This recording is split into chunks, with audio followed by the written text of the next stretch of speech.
제가 개인적으로 생각하기에 이 존 스튜어트 밀의 자유로는 만약에 읽어보신다면, 아직 읽어보시지 않았다면, 여기 계신 여러분이 읽은 책 중에서 그 어떤 책보다도 훨씬 많은 밑줄을 그을 책이라고 제가 생각합니다.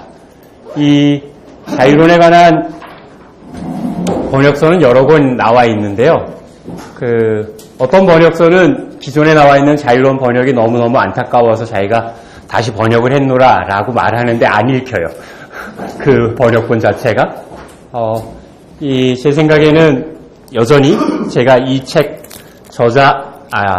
번역자나 이 출판사하고 아무 상관없는데 책세상이라고 하는 데서 서병훈 선생님이 번역한 텍스트로 읽으시는 게 번역본을 보신다면 제일 낫습니다.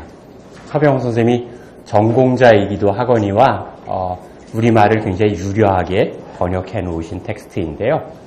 이 자유론이라고 하는 텍스트는 제목이 시사하는 것처럼 자유에 관한 이야기입니다. 그러니까 이게 영어로 하면 앞에 on이라고 해서 왜 우리가 무엇에 관하여 할 때 about 쓰는 것처럼 이렇게 되어 있는데요.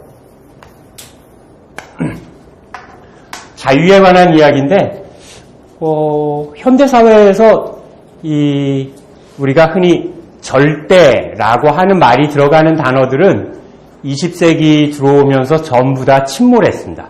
이를테면 절대적 존재의 가장 대명사였던 신이라고 하는 존재도 서양의 경우에는 니체가 말했다시피 신은 죽었다라고 해서 인간 사회의 존재나 인식을 결정하는 최종적인 권위로서의 신이라고 하는 존재는 존재하지 않게 되었습니다. 신이라고 하는 걸 대체하고 근대에서 내세웠던 가장 강력한 힘이 우리가 지난 시간에 살펴본 헤겔이라고 하는 사람이 이야기한 이성입니다. 신의 자리에, 신의 섭리의 자리에 이성의 간지라는 걸 올려놓고 이성적인 것, 합리적인 것, 즉 합리성이라고 하는 것이야말로 근대인의 특징이다. 이렇게 이야기했는데 그것도 20세기 후반 넘어오면서부터 합리성, 이성이라고 하는 것이 가지고 있는 한계를 지적했던 소위 포스트 구조주의라고 할까요? 이런 포스트 모더니즘이라고 할까요? 이런 푸코나 데리다나 이런 일군의 사상가들에 의해서 이성이라고 하는 것도 인간의 역사에서 차지하고 있는 절대적인 권위를 상실하게 되었습니다.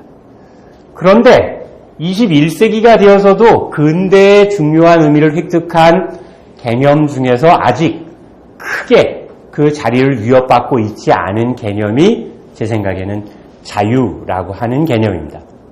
이 자유라고 하는 개념은 오히려 현대사회에 들어와서 우리가 생각할 때 우리가 경험하는 사회 속에서 만나는 모든 공적 담론의 핵심적 가치로 자리 잡고 있어요. 이를테면 국가안보라고 하는 문제와 개인의 사상의 자유라고 하는 문제, 시장경제의 자유와 시장경제의 자유를 보장했을 때 생겨날 수 있는 폐해를 막기 위한 정부의 간섭이라고 하는 문제, 나아가서는 성이나 포르노나 교육이나 범죄, 일체의 우리가 알고 있는 대부분의 사회의 공적 담론에서는 사실은 개인의 자유라고 하는 문제를 빼놓고는 이야기할 수 없는 아주 중요한 단어가 되었는데요.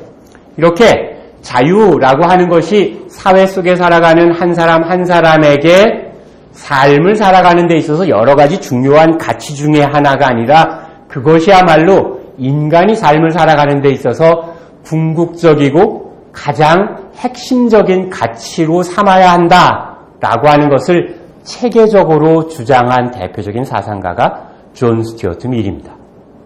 따라서 존 스튜어트 밀의 이 자유론이라고 하는 책은 한마디로 이야기하면 독립적이고 자율적인 한 사람 한 사람의 자유라고 하는 것이 인간 사회에 있어서 가장 핵심적인 가치임을 역설한 책이라고 할 수 있습니다. 이 존 스튜어트 밀이 자유론에서 그토록 개인의 자유를 강조한 이유를 저 개인적으로는 이 존 스튜어트 밀이 가지고 있는 사상의 힘만으로 설명하기는 좀 어렵고요. 거기에는 존 스튜어트 밀의 개인적인 체험이 깊게 깔려 있습니다. 엊그제 무슨 뉴스가 하나 나오면서 사람들 사이에서 무슨 사랑과 전쟁은 더 이상 드라마가 아니라 이건 다큐라는 둥, 이제 막장 드라마라고 말하지 말고 현실이 막장보다 더 막장인 경우도 많다는 둥, 이렇게 무슨 전직 정당인의 고소 사실이 밝혀지면서 이슈가 되었는데요. 이 존 스튜어트 밀도 놀랍게도 살면서 이 당대 최대의 불륜 스캔들에 휘말립니다. 그 이야기는 조금 이따 하기로 하고요. 먼저 이 존 스튜어트 밀이 자유론이라고 하는 것을 쓸 만큼의 지성을 갖게 된 과정을 설명할 때 빼놓을 수 없는 인물이 이 존 스튜어트 밀의 아버지 제임스 밀이라고 하는 사람입니다. 우리나라에 무슨 강남의 엄마들의 치맛바람이 대단하다고 하지만 제임스 밀 앞에 가면 그 엄마들 전부 다 얼어붙습니다. 제임스 밀은 존 스튜어트 밀이 3살 때 그리스어를 가르쳤어요. 영국 사람입니다. 영국 사람.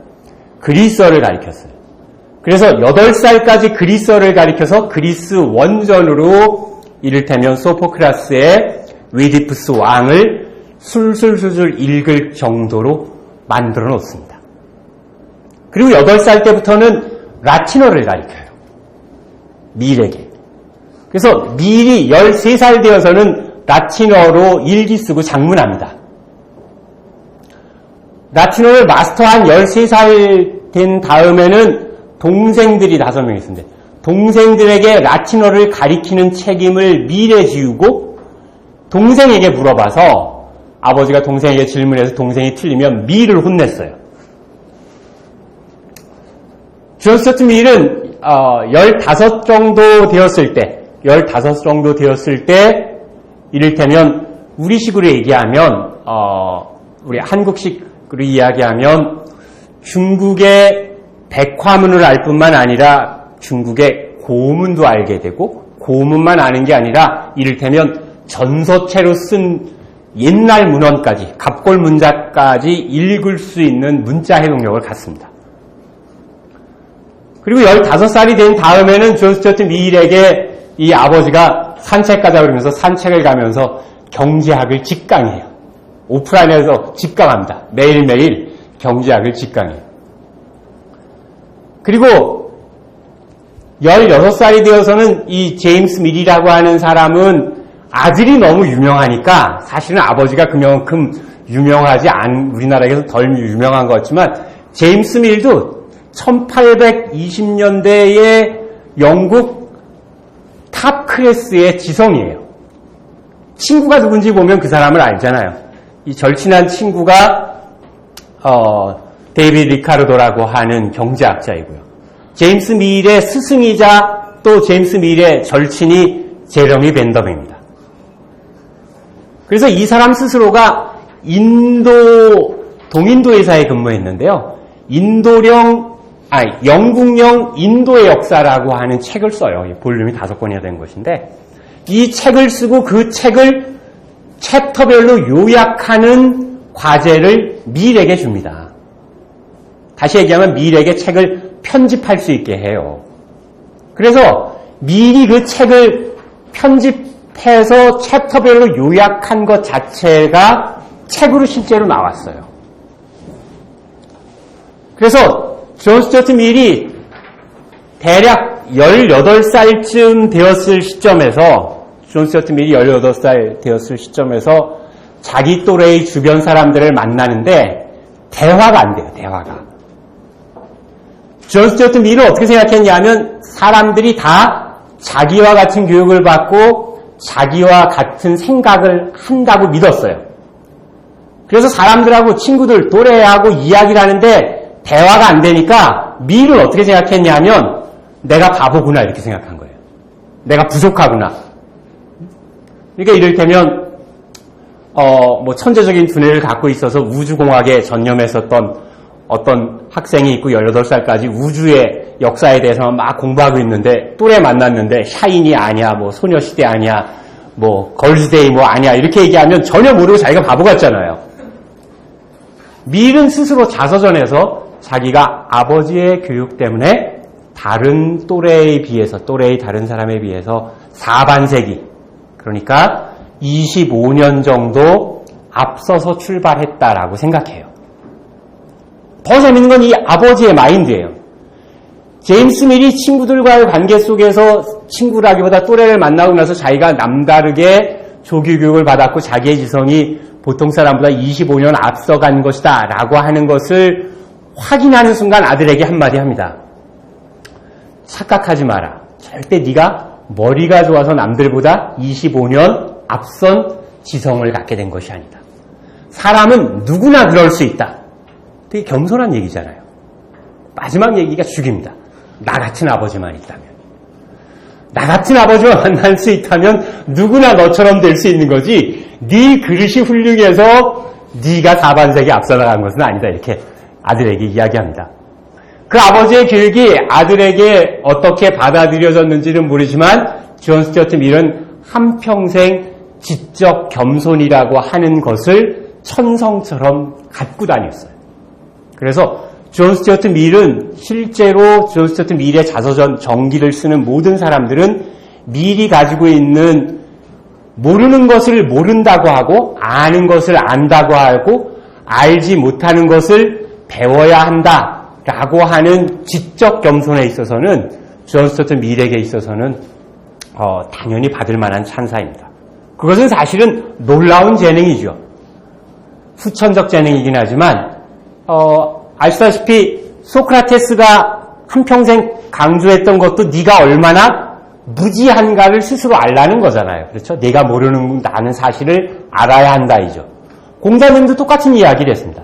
모르는 것을 모른다 하고 아는 것을 안다 하는 것이 바로 지혜의 시작이다. 그래서 제비가 논어에 있는다 이런 말 하는 것처럼 그걸 한자어로 우리말로 붙여서 얘기하면 부지야 부지, 시지야 시지, 시지야라 이렇게 갑니다. 모르는 걸 부지야 부지, 모르는 걸 모른다 하고 시지야 시지, 아는 걸 안다 하는 게 시지야라, 지혜의 시작이다 이렇게 말하거든요.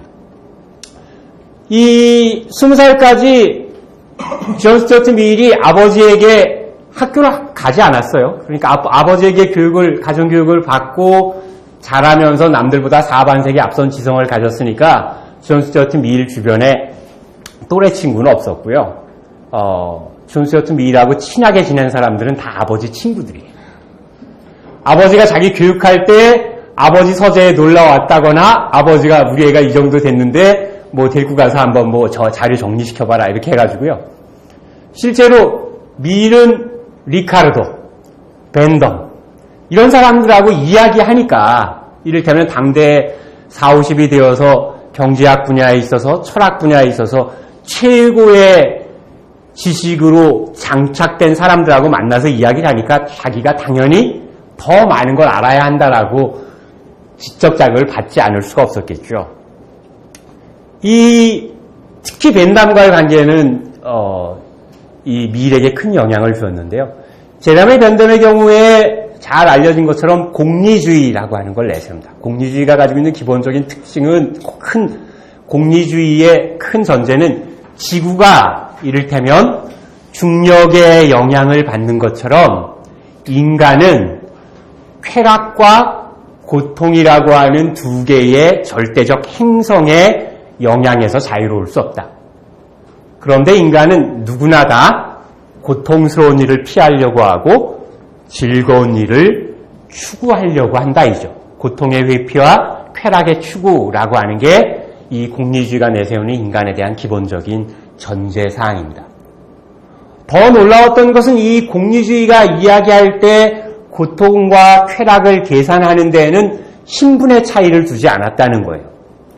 왕의 발가락 하나가 다치는 거와 시종의 발가락 2개가 다쳤다면 시종의 발가락 2개 다친 게 고통이 2배이므로 그걸 고쳐주는 게 사회의 행복도 2배로 증진하는 길이라는, 즉 공리주의가 가지고 있는 신분의 차이를 고려하지 않는 민주적 속성에 대해서 이 존 스튜어트 밀이 감동합니다. 그래서 조금 이야기가 딴 데 가지만 당대에 벤덤이 그런 이야기를 막 추구하고 다니니까요. 보수주의 신문에서는 뭐라고 얘기했냐면 그놈의 왕 발가락 비유는 그만 쓰고 제발 그런 비유 쓰는 저 벤담에 혓바닥이나 쫙 깔아줬으면 좋겠다. 이렇게 신문에서 막 써서 벤담을 뭐라고 그랬어요. 하여간 뭐 왕을 저주한 피라미드의 저주를 비유해서 말하자면 왕을 그렇게 빗대어서 이야기한 거에 따른 저주인지 모르지만 벤담은 자기가 죽고 난 다음에도 자기 시체도 사회 전체의 공리, 행복을 증진하는 데 사용해달라고 자기 시신을 기증하죠. 근데 시신 기증한 그 다음날 누가 벤담의 머리를 잘라갔습니다. 그래서 지금 런던 대학교에 있는 방부 처리된 이 벤담의 시신에는 벤담의 머리가 없어요. 왜 아인슈타인 죽고 나서 아인슈타인 머리를 과학자들이 해부해보고 이렇게 연구할 수 있도록 했잖아요. 그래서 뭐 조사해보니까 아인슈타인은 보통 사람보다 뇌를 15% 정도 더 썼다고 그래요. 여기에 있는. 무슨 푸른 거탑 이런 드라마에 나오는 그러면 대뇌 전두엽을 아마 15% 정도 더 썼나 보죠. 그런 것처럼 누가 뭐 벤담을 연구하고 싶어서 그랬는지 모르지만요. 요컨대 한번 생각해보세요. 아버지에게서 3살 때부터 16살까지 1:1 대인 밀착 마크를 통해서 교육을 받습니다. 교육받지 않고 여가 시간에 만나는 사람이라고는 담배 최고의 지성들만 만나요. 숨바꼭질을 했겠어요. 땅 따먹기를 했겠어요. 경제학 공부해야 되고 철학 공부해야 됩니다. 그거의 가장 중요한 포인트는 어디에 놓여 있냐 하면 이성적인 접근인 것이죠. 자기 주변에 있는 모든 일에 대해서 분석하고 검토하고 생각하는 이성적 사유에 있어서는 25년을 앞서 출발했는데요. 이 미리 사람은 무의식 중에라도 균형을 잡고 싶어 하잖아요. 그렇죠? 왜 우리가 음식 좋아하는데 다이어트 하게 되면 무의식 중에라도 균형을 잡기 위해서 잘 때에도 막 먹습니다. 저희 집 사람이 가끔 그런데요. 내가 자다 보면 깜짝 놀라게 손을 빨고 있어요. 내가 무슨 아이스크림도 아닌데. 하루에 3끼 먹어야 되는데 한 끼 먹고 다이어트 하면 그런 일이 일어납니다. 마찬가지로 크게 보면 인간도 인간의 전체적인 밸런스 속에서 균형을 추구하기 위해서 자기가 과잉된 것은 그것에 비례해서 결여된 부분을 훨씬 더 강하게 인식하게 되죠. 그래서 존 스튜어트 밀이 20살 때 심각한 정신의 위기에 빠집니다. 그게 뭐냐면 이런 위기였어요. 혼자서 머리로 싹 생각해봤습니다.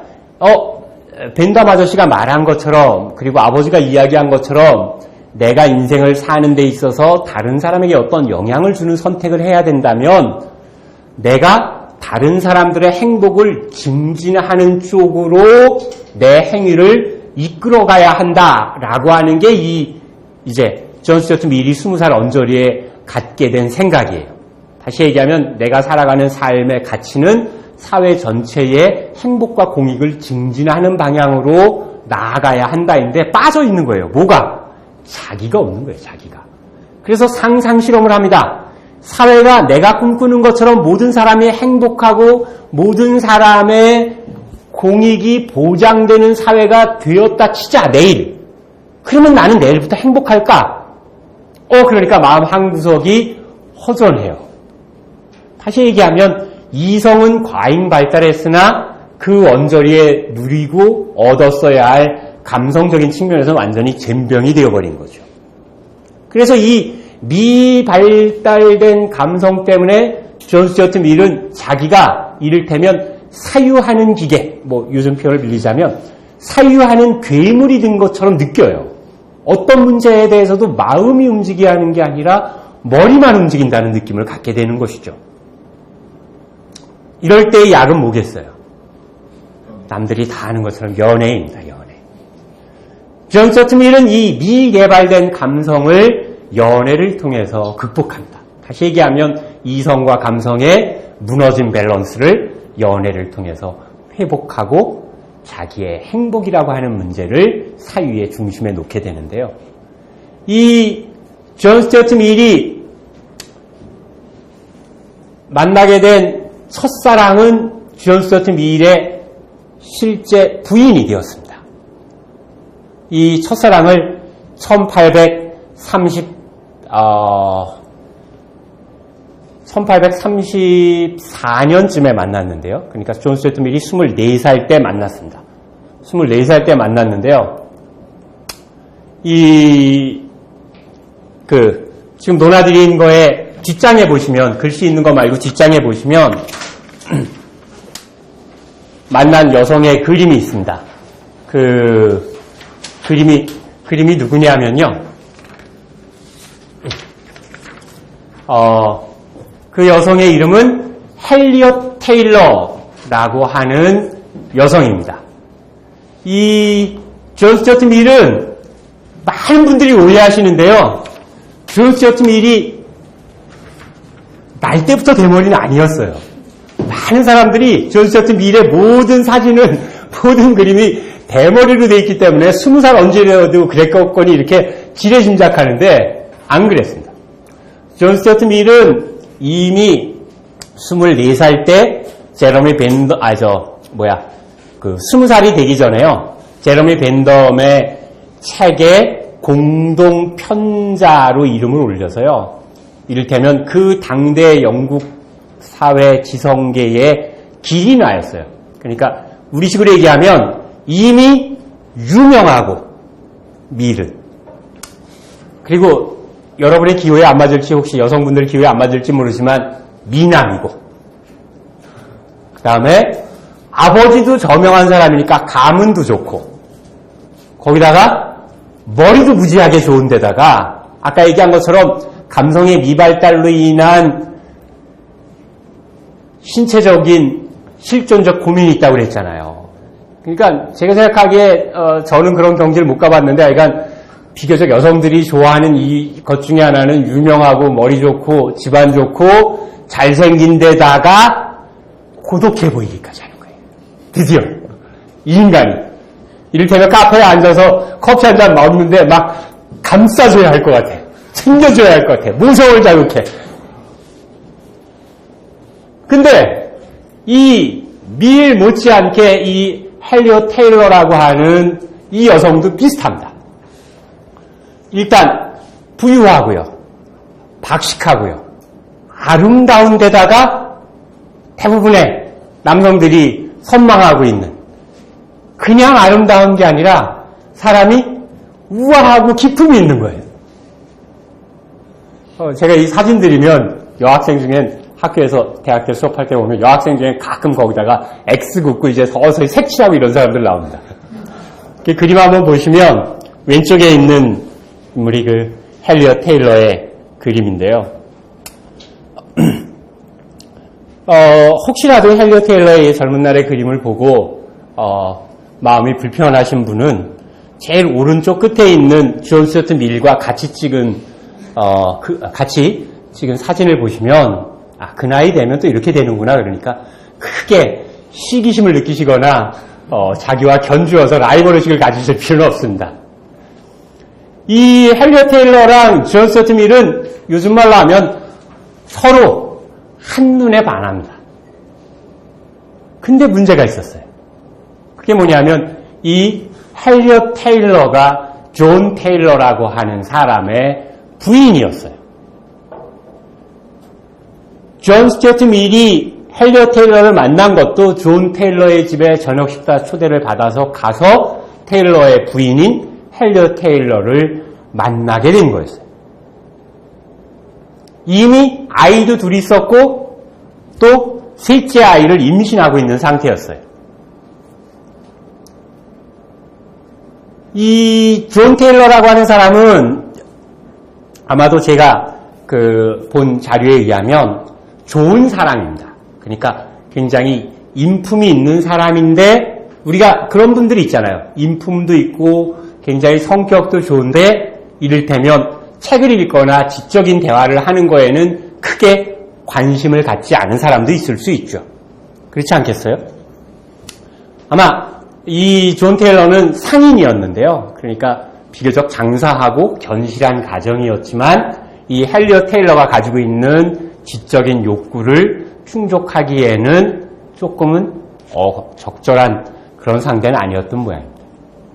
존 테일러라는 사람이 가지고 있는 인품이 훌륭하다라는 건 이 헬리엇 테일러와 밀이 만나서 서로 플라토닉한 사랑을 나누고 있다는 사실을 알고요.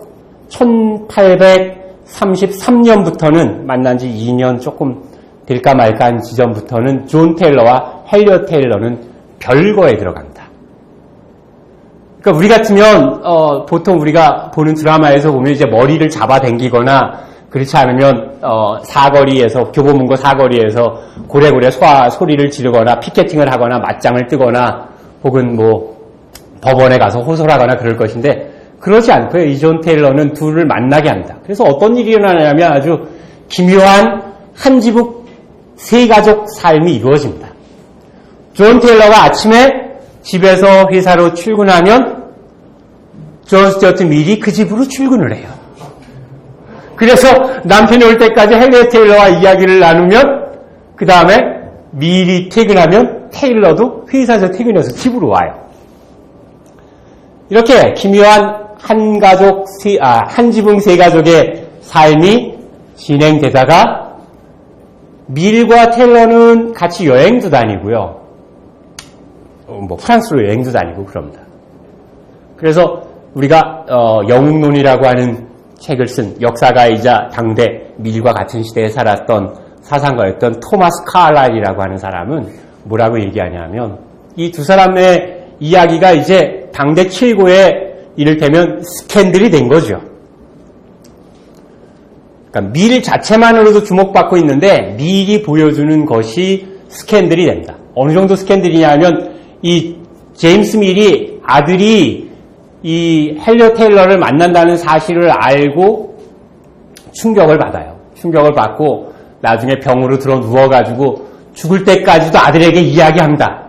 헤어져라. 안 그렇게 했어요? 그렇죠? 헤어져라. 네 인생 창창하다. 애 딸린 유부녀가 웬 말이냐. 이렇게 갔겠죠. 그리고 밀은 아버지의 유언에도 불구하고 헬리엇 테일러랑 계속 만났고요. 헬리엇 테일러를 계속 만나니까 소문이 나서 스캔들이 된 것이고요. 스캔들이 된 거에 대해서 카를라일이 뭐라고 얘기하냐면 이런 식의 글을 씁니다. 순결의 신은 그들이 깨끗하다고 말하고 수치의 신은 그들이 불결하다고 말한다. 이렇게 이야기합니다. 이 존 스튜어트 밀은 24살에 만나서요, 이 1831년에 만나고, 31년에 만나서, 1830년에 만나서, 21년이 지나서 1851년에 헬리엇 테일러랑 결혼해요. 이게 결혼이 가능했던 건 남편인 존 테일러가 1849년에 죽습니다. 그 당시에 왜 죽었는지는 조사가 안 됐어요. 자연사인데요. 사고사가 아니고 시정이 어린 무슨 독약 이런 거 생각하시면 안 되고요. 자연사인데 이를테면 오늘날 같은 이런 거 있잖아요. 암 걸리는 것도 자연적인 게 아니라 사회적 스트레스에 의해서 암 이런 거 나오는 것처럼 그렇죠? 원만한 가정생활이었으면 좀 더 살았을지 안 살았을지는 모르겠으나 하여간 1849년에 존 테일러가 죽고 그 당시 영국법에 의하면 남편이 죽은 다음에 2년이 지나서야 재혼이 가능하다는 법 때문에 1851년에 결혼합니다. 한번 생각해 보세요. 존 스튜어트 밀에게 있어서는 24살에 만난 첫사랑과 결혼하기 위해서 이를테면 21년이라고 하는 기간을 견뎌낸 것입니다. 어떻게 견뎌낸 것이냐 하면 그 사회에서 우리 둘은 플라토닉 러브를 한 순결한 사이라고 아무리 강조했으나 그 사회에서는 두 사람 사이에 이러저러한 일이 있지 않았겠느냐라고 하는 스캔들이 당연히 커져 있었겠죠. 실제로 가족들도 존 스튜어트 밀의 가족들도 이 헬리엇 테일러와의 동생들도 헬리엇 테일러와의 결혼을 끝까지 반대합니다. 그래서 밀은 1851년에 헬리엇 테일러랑 결혼을 하고 나서 이제는 헬리엇 밀이 된 셈이죠. 이 둘이서 공적인 사회생활에서 상당한 거리를 두고 만나는 사람들도 영국인은 잘 안 만나고요. 해외에서 이미 이때 존 스튜어트 밀은 정치경제학 원론이라는 책, 그 다음에 논리학 이런 책으로 아주 필명을 날리고 있었고요. 이 밀을 만나러 오는 해외 이를테면 독자들 혹은 해외의 밀을 선망하는 사람들 정도만 만나서 이야기를 하고요. 주변 사람들을 만나지 않습니다.